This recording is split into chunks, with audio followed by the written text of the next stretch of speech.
Imagine waking up to find active duty Marines patrolling your neighborhood, not in some distant war zone, but right here in California.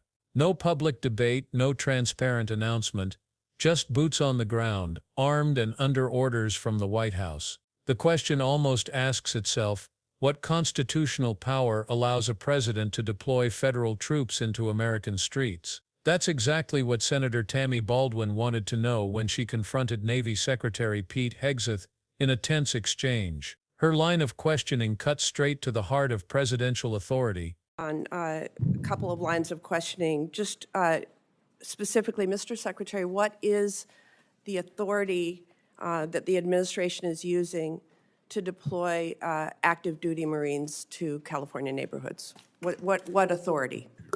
Senator, the president has constitutional authority in order to support. Cite the provision of the Constitution. I'd have to pull up the specific provision, but our Office of General Counsel, alongside our leadership, has reviewed and ensured in the order that we set out that it's completely constitutional for the president to use federal troops to defend federal law enforcement. Look, I'd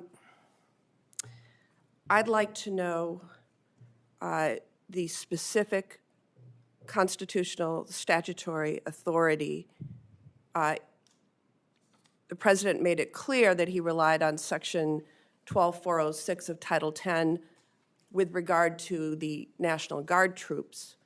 I need to know the authority that he is relying upon in terms of active duty Marines being deployed to California neighborhoods. Senator, so you'll follow up with me? Yes, Senator, but there's plenty of precedent of active duty troops being used to support law enforcement, historical precedent.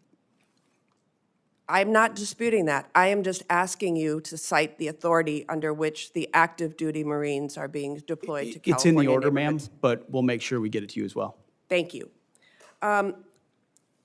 I want to dovetail on a couple of other comments also with regard to the lack of specific detail in the budget request for the Department of Defense. I take great pride in Wisconsin's contributions to our national defense, and that includes many Wisconsinites who are hard at work building the Constellation-class frigate. There is no mention of frigate procurement, just like Senator Collins noted that there's no mention of destroyer procurement in the budget materials that you provided to this committee. My state makes the frigate. I'd also note that there's no mention of the destroyers, as I said. So really, we are looking at a very incomplete budget request when we are just 4 months out from the beginning of the next fiscal year. Mr. Secretary, this committee takes the appropriations process seriously. I take the hard work of Wisconsin's shipbuilders seriously, and I'd like your commitment to provide this material to the committee expeditiously so we can do our work. Senator, we'll make sure you get all the information, but what I would say is this is a historic investment in shipbuilding, both the defense industrial base and ships. In Wisconsin, and particularly related to the frigate, it's been a program with a lot of problems and a lot of delays and a lot of modifications that have led to serious Navy challenges. has called for many modifications to the plan that as I'm not saying that's it's all the fault of the shipyard. There are many ways in which modifications were made that changed an existing design so extensively that it led to a ship that was not even capable of the original mission it was supposed to execute. So our job is to make tough choices on some platforms like that may not be funded the way they were in the past, because we have to make some of those tough choices. Well, we don't have any of the detail right now of what your plans are with regard to the frigate or the destroyer, and we need that information to do our jobs. Can you get it to me? We have that information, Senator. We have worked in real time in 4 months to reverse a lot of priorities from the previous administration. We have those details and that information, and we will get it to you. Well, the committee needs those details. So this committee has also worked hard alongside the department to improve recruitment and meet retention goals. The department is planning to separate several thousand service members due to your partisan beliefs about troops who are transgender. Mr. Secretary, I've seen your speeches and social media posts, but what I'm interested in is the sound policy analysis that we would expect from the Secretary of Defense on how this misguided decision will impact military readiness. My colleagues and I have requested this information from you, and we are still waiting to receive it. And so I will ask you now, what assessment did the Department of Defense conduct prior to implementation to evaluate the impact that this policy would have on our national security? Moreover, what is the cost to recruit and train thousands of individuals of comparable experience and skill? Thankfully, recruiting is not an issue. It's at historically high levels, and we're proud of the cross-section of Americans that are joining. What analysis did you do? We did extensive analysis, Senator, and we agree with the assessment of the executive order that was issued by the White House that there are mental health issues associated with gender dysphoria that complicate military service and readiness, and as a result, we made the decision. I have asked for that analysis. Please provide it to me and the committee. We will provide it. And then, Mr. Secretary, I think we can all agree that we are at a critical point in our history with respect to global threats that need to counter adversaries like China and Iran. You've gotten a number of questions along those lines. And I'm disappointed that you are instead focusing on a class of ships named for civil rights leaders. You chose Pride Month to direct the Navy to rename a ship named for Navy veteran Harvey Milk. This committee will continue to pursue serious work in the interests of American national security, and I ask you to choose to join us in that endeavor. Senator, we're not interested in naming ships after activists. That's the stance we're taking. All right, where we are, due to the... And his answers, or lack of them, opened the door to something much bigger than one deployment. Baldwin's demand was simple: cite the exact legal authority for sending active duty Marines into California neighborhoods. Hegseth danced around the question, leaning on vague references to historical precedent without citing a single statute. He promised to follow up, but the damage was done. In a moment that could have reassured the public about the legality of such a move, the administration instead offered ambiguity.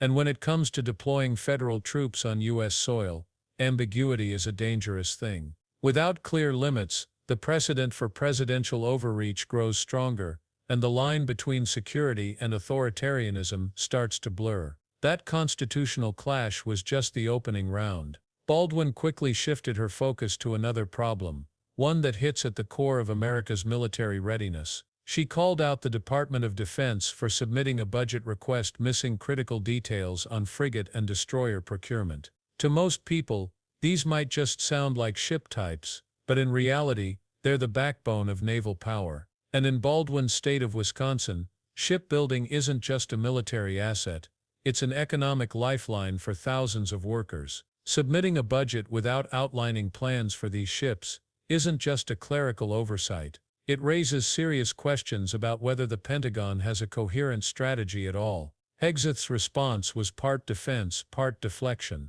He acknowledged that the frigate program has faced serious issues, delays, costly modifications, and design changes so extensive that some ships could no longer perform their intended missions. He framed the funding decisions as tough choices, hinting that certain platforms might not get the same priority they once did. But that explanation left another glaring problem. Congress can't make informed decisions without seeing the full plan. Baldwin pressed him again. Could he commit to delivering the details? He said yes. Whether those details actually arrive is another story. But Baldwin wasn't finished. She pivoted to an issue that strikes at the human core of the armed forces, the decision to separate thousands of transgender service members. She wanted to know what analysis had been done on how this would affect readiness, security, and the cost of recruiting and training replacements. These are practical, measurable questions any serious military leader should have answers to. Instead, Hegseth pointed to mental health issues related to gender dysphoria, echoing the talking points used to justify the policy in the first place. No concrete data, no cost analysis, just a broad statement and a promise to provide the information later. The stakes here are bigger than politics. Removing trained, capable service members doesn't just hurt morale, it drains talent from the ranks and forces the military to spend time and money rebuilding what it already had. In an era of global instability, that's a gamble America can't afford. Yet Baldwin's push for specifics met the same kind of evasive responses she'd heard earlier. If that weren't enough, the hearing took a turn into symbolic politics. Baldwin called out the Navy for renaming a ship after a civil rights leader during Pride Month.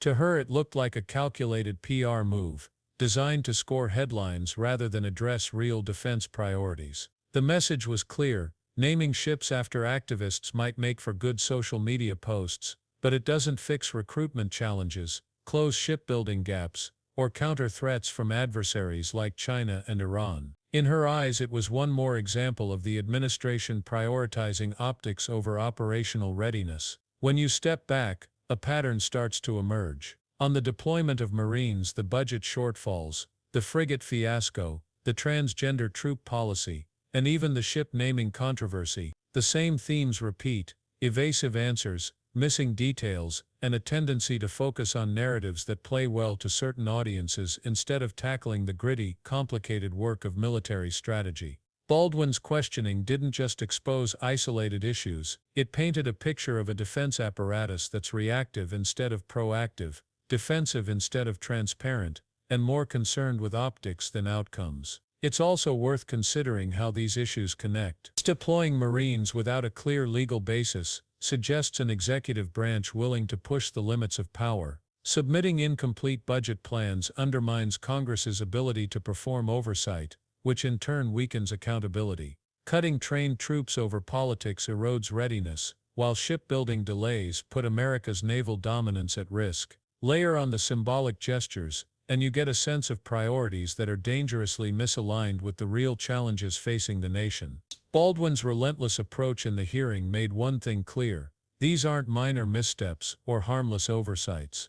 They're symptoms of a broader dysfunction in how the administration handles defense policy. And while Hegseth's answers may have avoided direct confrontation in the moment, they leave behind a trail of unresolved questions that demand follow-up. If Congress can't get straight answers in a public hearing, what's happening behind closed doors? What decisions are being made without scrutiny? And what will be the consequences when those choices collide with reality? In the end, this exchange wasn't just about Baldwin versus Hegseth, or even Congress versus the Pentagon. It was about the balance of power in a democracy, the role of oversight in national security, and the costs, both strategic and human, of letting politics drive military decisions. The constitutional questions, the missing budget details, the strained shipbuilding programs, the personnel policies, all of it adds up to a critical test for America's ability to defend itself without undermining its own principles. And that's why this story matters. Because if the pattern Baldwin exposed in that hearing continues unchecked, it won't just be California neighborhoods seeing unexpected military deployments. It could be any community,